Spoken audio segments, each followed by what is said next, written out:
The Hague right now is a militarized post.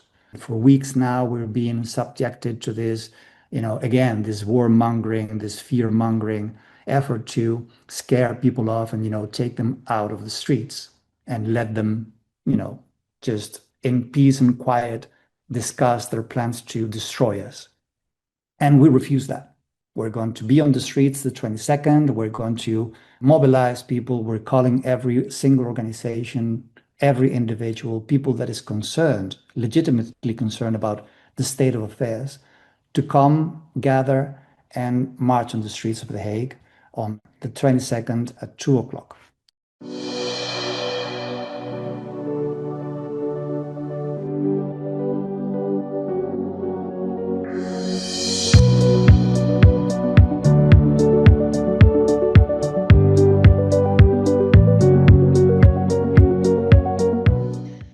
And welcome to Global Majority for Peace podcast. I'm Ileana Chan, and every week on this podcast, we discuss with special guests from across the world our mission of building a global movement to promote peace and challenge the US-led war drive against China, Russia, and countries in the global south. This month, we are focusing on fundraising for the year ahead, so please make a donation if you can, small, big, whatever you choose, and we will be posting the first half of this interview on YouTube, and then the rest of it is available for Patreon members on our Patreon. So please check that out. We are so happy to introduce our amazing guest today to the Global Majority for Peace podcast, Iván Orosa. Iván Orosa is a member of the International Relations Network of the Revolutionary Socialist Party, RSP, of the Netherlands. He is part of the coordinated group of the Countersummit Coalition, a group of Dutch organizations convening the Nato Countersummit for Peace and Justice 2025 in The Hague. So yeah, that is coming up on Saturday. So that's very exciting. And we'll get into that a little bit more. But we like to begin each interview with a little bit of a personal note where hopefully you can tell us a little bit about your origin of politicization. Was there a particular incident that has led you to your worldview? Well, thanks for having me, Ileana. It's a great pleasure talking to you today. Yeah, it's a big occasion next Saturday, and we'll talk about that later. I'm not sure if it was a one particular single thing. I think it's been a process of getting politicized, getting in contact with social issues, and getting to know more and more about how capitalism is exploiting our lives and trying to make a benefit out of it, and how the system is fundamentally not working for the people. I was born in Madrid. I come from Spain myself. I was born in a working class family, in a working class neighborhood, which was at the time one of the strongholds of the Spanish Communist Party and the trade unions that were at the forefront of the opposition or the struggle against Frankism in the 60s and the 70s. So I think that was there in a way. It was in the environment. But I was not really politicized until I turned 17, 18, and I went to the university. And for what I remember, it was the first intifada, it was Palestine, one of the first contacts with the harsh reality and the brutality and the oppression of the Zionist apartheid project that started to radicalize me. And then I started, my political militant work in student assemblies. And then for a time, I was living in Spain and working there. But I would say that the most defining factor for me was moving to Latin America. I lived in Ecuador for a number of years. I was working there in Ecuador in the Ministry of Foreign Affairs, among other entities of the state. That was first. And then you see firsthand, as a European white man, how privilege, how racism, and how capitalism operates in the global south. And that to me was a really, a very learning experience and an eye-opening experience on how capitalism operates outside of Europe. And after that, I had the immense privilege as well to work closely with social movements, popular movements, specifically in Brazil, with the embassy in Brazil. And that was an amazing experience as well. So actually, see how you integrate political agendas with the different dimensions of the struggle. So mobilization, political training, education, ideological work, the mystica. It's actually something that it was really, really fundamental for me to casting my beliefs and my decision to stay active in politics until now. Thank you. That's really interesting.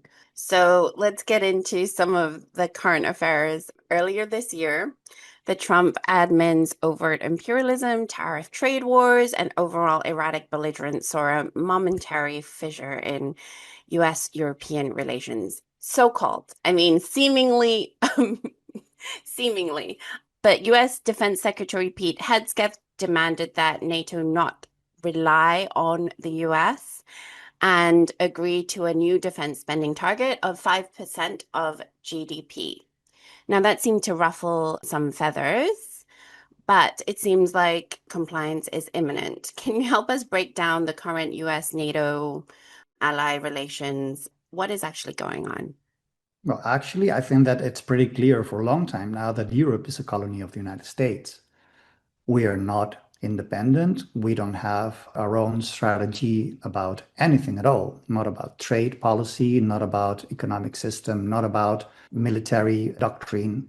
Everything is subservient to the interests and strategic agenda of the United States. So I think that that's the main idea.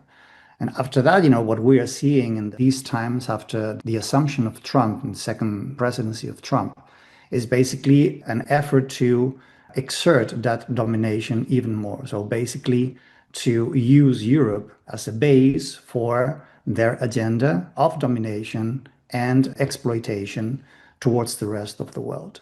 So in this sense, I don't think that anything substantial has changed. I mean, what is really, I would say it's even more evident that that is the purpose and what you see in the declarations of, among others, the Secretary of State, but also European leaders like Ursula von der Leyen or Mark Rutte, the former Prime Minister of the Netherlands and now General Secretary of the NATO.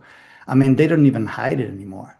They don't have to conceal anything because basically there is also this general consensus. I mean, this permanent state of emergency by which people are contaminated by this politics of fear and division. I mean, it's of course something that has been cultivated in the last years that has also created this situation where far right and right populisms are attaining more and more positions of power, of institutional power. And that is functional to this agenda of subservience to the US strategic goals. So, in that sense, there is nothing new. I would say it's a more aggressive phase of this integration into the domination structure of the US. Yeah, that makes sense. So, in terms of what are the strategies that we can utilize to deal with that, one of the things that you are part of organizing is the upcoming Countersummit for Peace and Justice, which is happening, like we said earlier, on Saturday, on the 21st, in preparation for the NATO summit that will be held in The Hague on the 24th and 25th of June. So, can you explain the purpose and aims of the Counter Summit? What do you hope to gain from it? Well, let me first go a little bit into what they expect to get at the NATO summit in The Hague, because I think this is a really, really important event in a very crucial moment. I mean, we are seeing as weeks go by that the uncertainty and this unstable geopolitical situation is actually turning into flames everywhere. And the last example we've seen in the last couple of days with the aggression of Israel against Iran. I would say that, I mean, of course, the idea, the explicit goal of the summit is to align all countries and force them into one commitment of percentage of GDP in military spending. So they say 3.5 and then 5% by 2035. So I think that, this bullying into forcing every single country into dedicating public money and public resources into militarization, I think is the main goal. But then you have other goals, which is basically advancing into interoperability, into plans of public procurement. So basically a enhanced coordination, both at the, let's say, organizational aspects of how different countries come together and get ready for war, because that is the goal, to get everyone ready for war, both the governments, the states, and the population. And at the same time, advancing into more, let's say, interoperability or military coordination aspects. So basically, this NATO summit is aiming at making people ready for war. And you read that in the declarations of Mark Rutte, among others as well, Ursula von der Leyen, like basically saying, well, if you want peace, you have to prepare for war. Take out your Russian language courses if you're not, if you don't get ready. I mean, this continues fear mongering and this pushing people into fear and forcing us to accept their plans. So we want to oppose that. I mean, the original idea when we came together several months ago, my party, the Revolutionary Socialist Party, and our youth organization, which is called Rood, we got in touch with what is called the New Peace Movement, which is a new coalition of smaller organizations and other political parties in the Netherlands.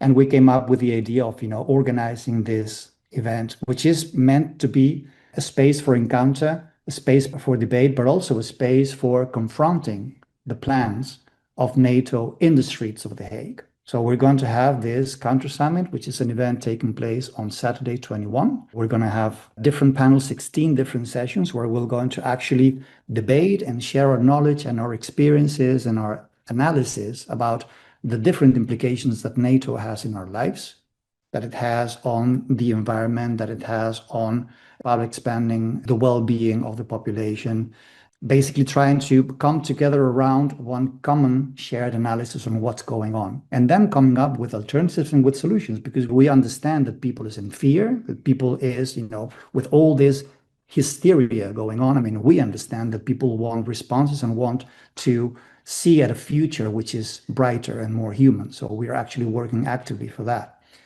And at the same time, I mean, we're having our keynote speakers. We're having Jeremy Corbyn. We're having Peter Mertens, which is the General Secretary of the Workers' Party in Belgium.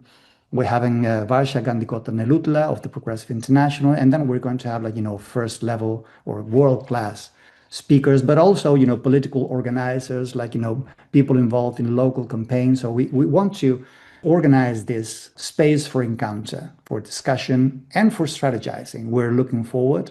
And we want this to be, and that's probably the second most important goal of our effort, is trying to revitalize this anti-militaristic, anti-imperialist, pacifist movement, both in the Netherlands, in Europe, and also the rest of the world. I mean, so far we have people, coming from, I think it's something like 30 plus countries from 3, 4 different regions, people from Latin America, people from the US, coming from everywhere in the world.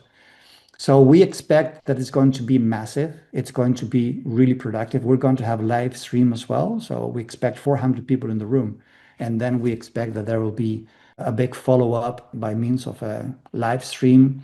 25 journalists already are going to be present among the attendance. So I think it's going to be a big event. And then the 22nd, which is on Sunday, we're going to have a massive demonstration in the streets of The Hague. I mean, The Hague right now is a militarized post. For weeks now, we're being subjected to this, again, this warmongering, this fear-mongering effort to scare people off and, take them out of the streets and let them, just in peace and quiet discuss their plans to destroy us. And we refuse that. We're going to be on the streets the 22nd. We're going to mobilize people. We're calling every single organization, every individual, people that is concerned, legitimately concerned about the state of affairs, to come, gather, and march on the streets of The Hague on the 22nd at 2 o'clock. So that's essentially what we have planned. And then, of course, we will see what happens, because we expect a lot of discussion, a lot of exchanges. There's going to be a number of side events starting on Friday evening. There's going to be music, there's going to be culture, there's going to be also, struggle and celebration. That is the combination that we want to achieve. That's great. I'm very much looking forward to seeing the coverage and the live stream of that event. That's a brilliant initiative, I think, especially in light of the recent Israel attacks, unprovoked attacks on Iran. I think there's a lot of saber rattling, a lot of this means World War III fear-mongering, as you mentioned. Obviously, Israel launched this attack on June 13th, so that's just very recent. NATO leaders are providing diplomatic cover, our own Keir Starmer expressing grave concerns about Iran's nuclear program, and Trump saying it's possible the US could get involved. Obviously, we are aware that Israel is very much part of US empire and that US funds and arms Israel, but many aren't aware of this. What is your assessment of NATO's involvement in potential escalations? This is a film we've watched before, right?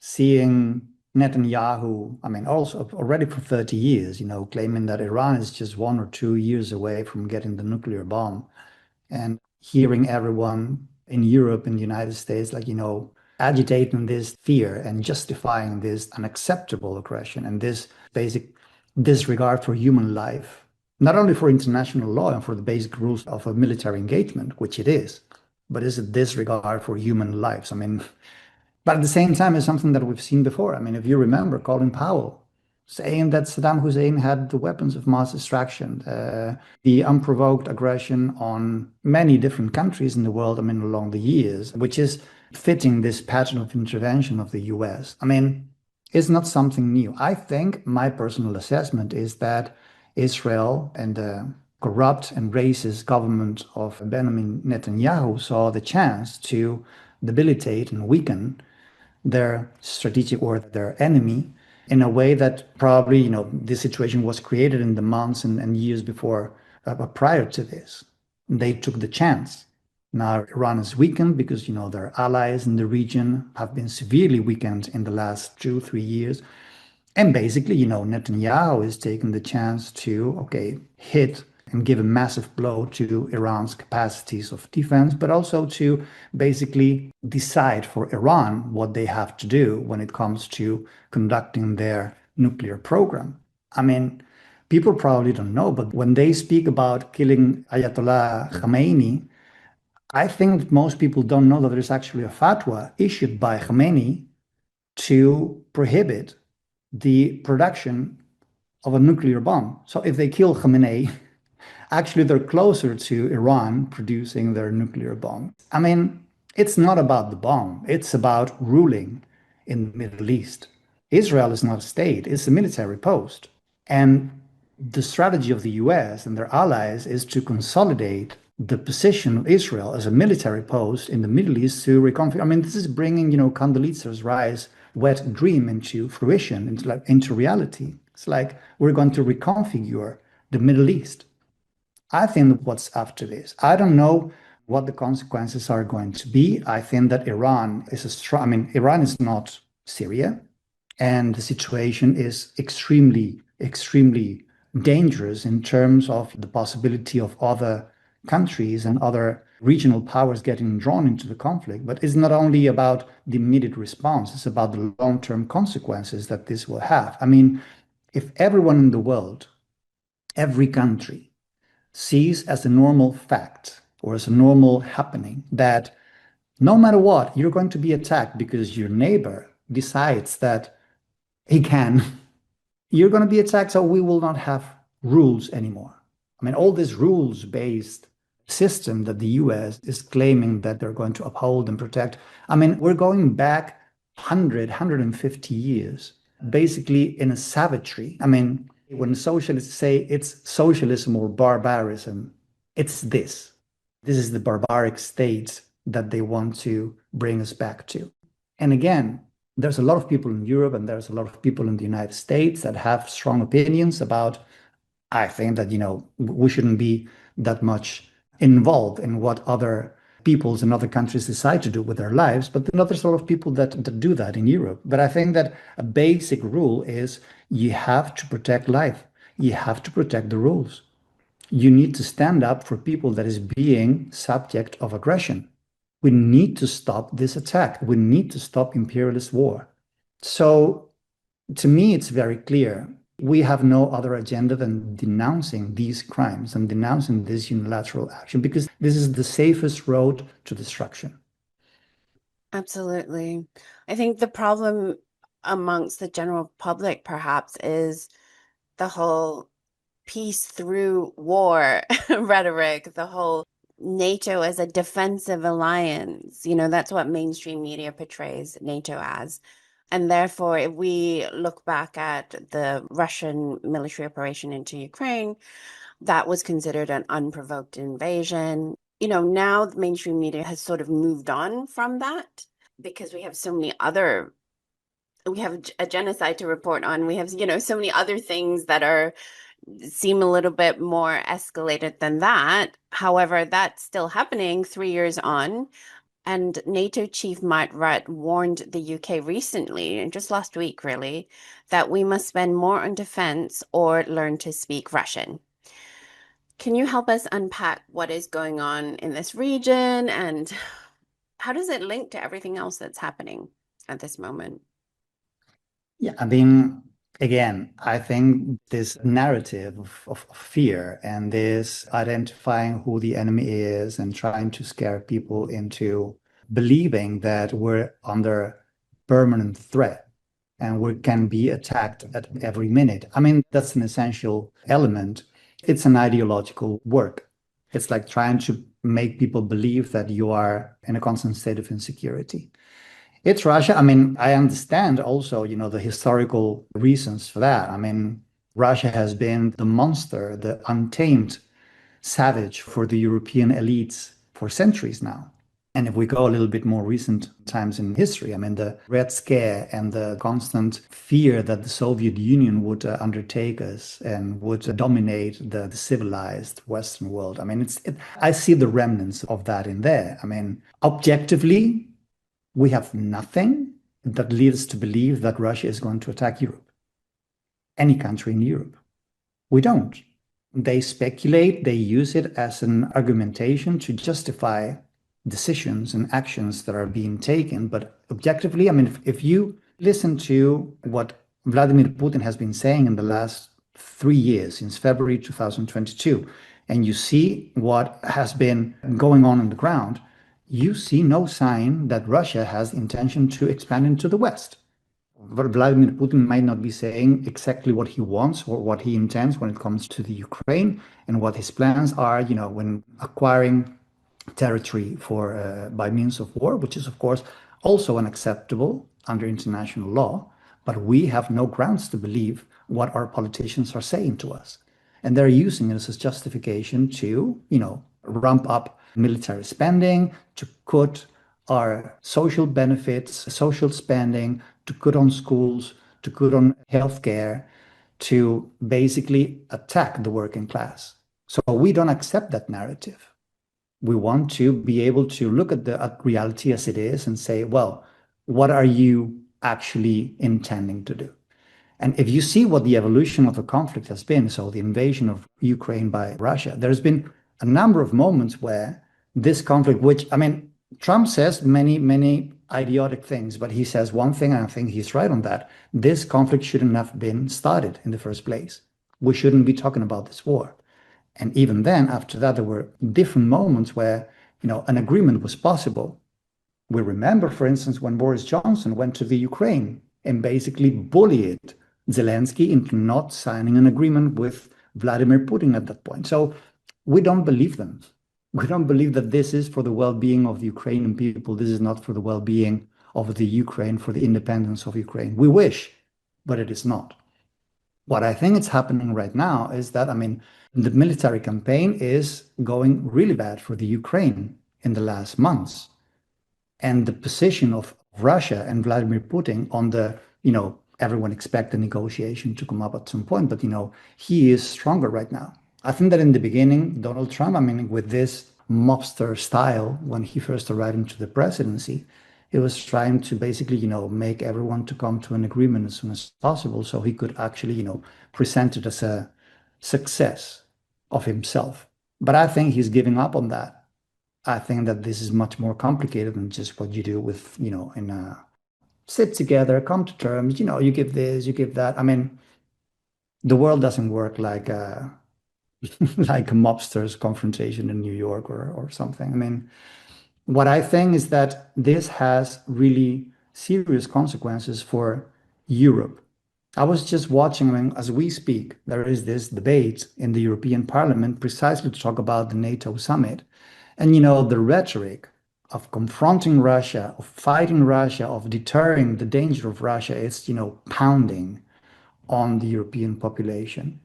And we see it on the streets. I mean, when we go and demonstrate, we were like, 2 months ago, we went to a province in the north of the Netherlands, and we were like, marching on the thousands, denouncing the common, the joint exercise was called the Ramstein flag, which is an exercise combined of 10 different countries of NATO using the airbase of Leeuwarden, 10 days consecutive on, military exercises.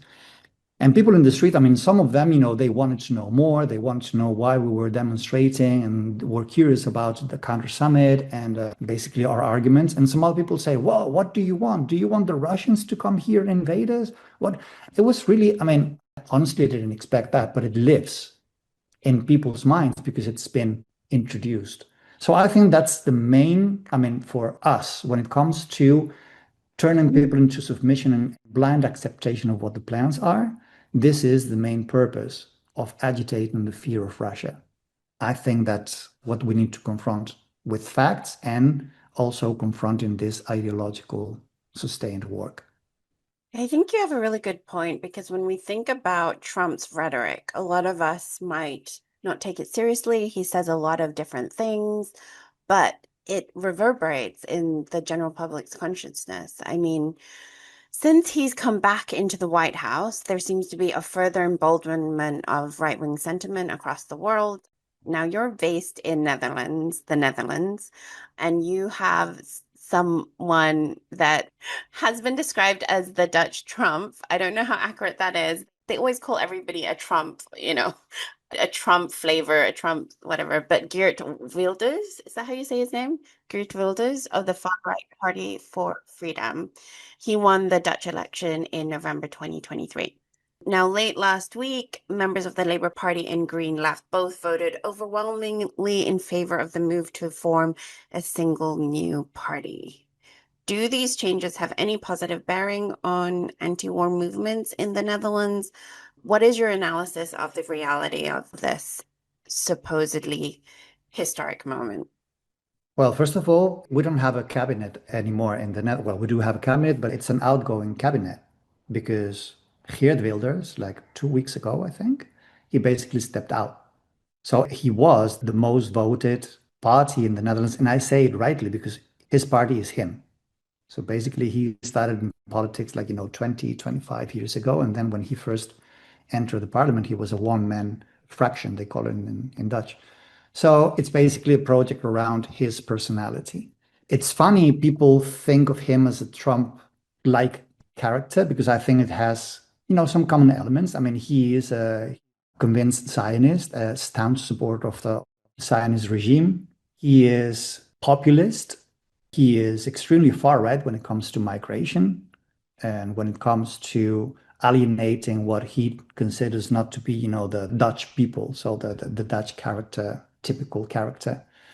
But I have to say, I mean, his phenomenon is much, much older than that. I mean, he was one of the first right-wing populist figures that arose in Europe, and he rose to popularity right after another figure. I don't know if you remember, but there was this politician called Pim Fortuyn. Pim Fortuyn in 2002, he was basically the first one that started to use the concept of Islamization of the Netherlands to weaponize racism to accumulate political power. He was a very articulate, a very charismatic leader, and he was about to become the prime minister of the Netherlands in 2002. 6 days before the election, 9 days before the election, he was killed. He was shot in a parking lot. And that was actually the first political crime that took place in the Netherlands since the 17th century or something like that. It was really, I mean, it blew people's minds. I think there is another element in there. I mean, you see some footage and some images of the period, and you see the interviews of working class people in different parts of the Netherlands. And basically you see that discontent, this feeling that they have been abandoned, and the feeling that they have nothing else to say. And I think that, I mean, of course, first Pim Fortuyn and then Geert Wilders, they used the justification of, the immigrants. It is them who come, to steal your jobs. You're in poverty. You're in a situation of a social disadvantage because they come and steal, and it's them, and also the culture, and also, we know about that discourse.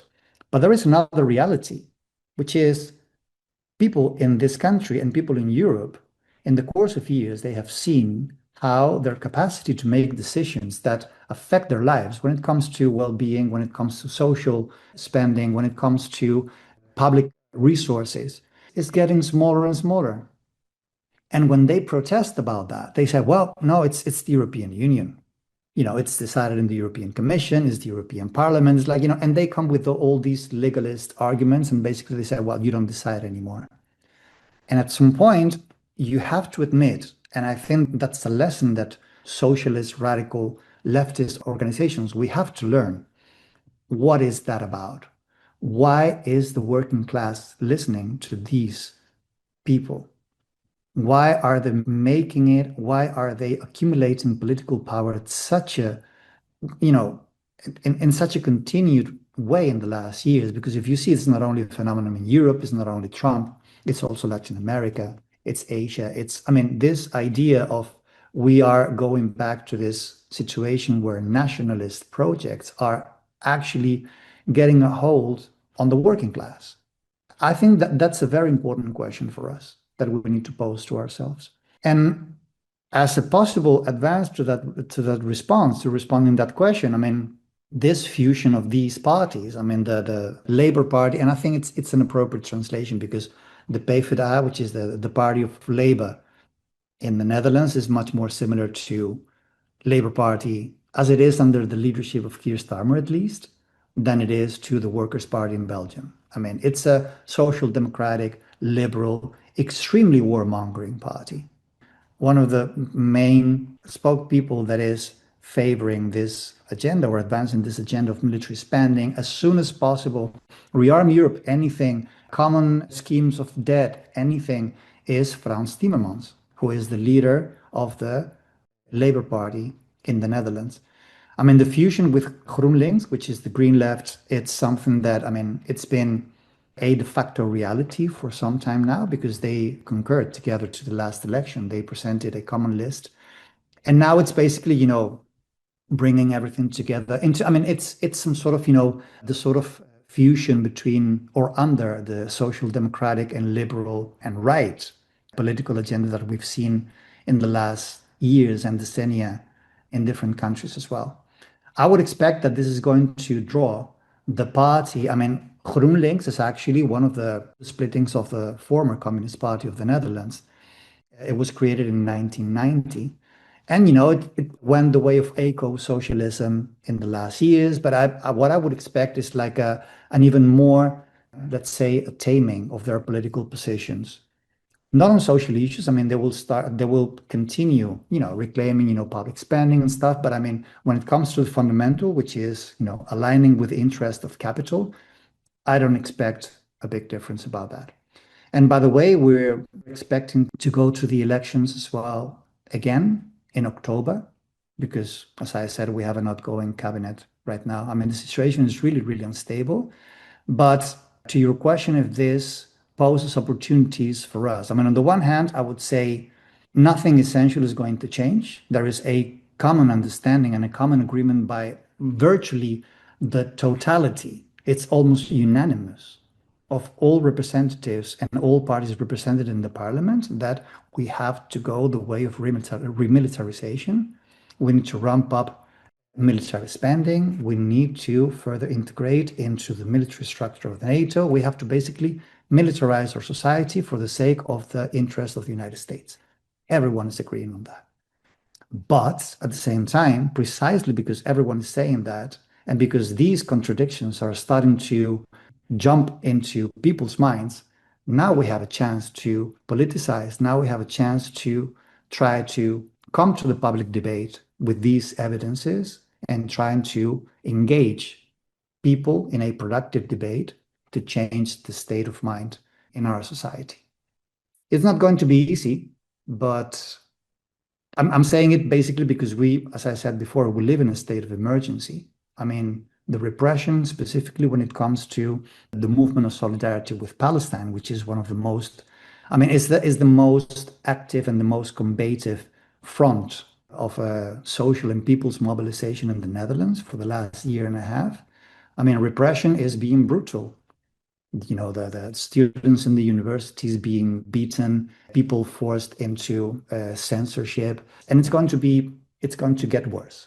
I mean, we were reading this report of the National Security Board that was basically announcing that there are going to be grave confrontation expected in The Hague this week. I mean, we know how it goes.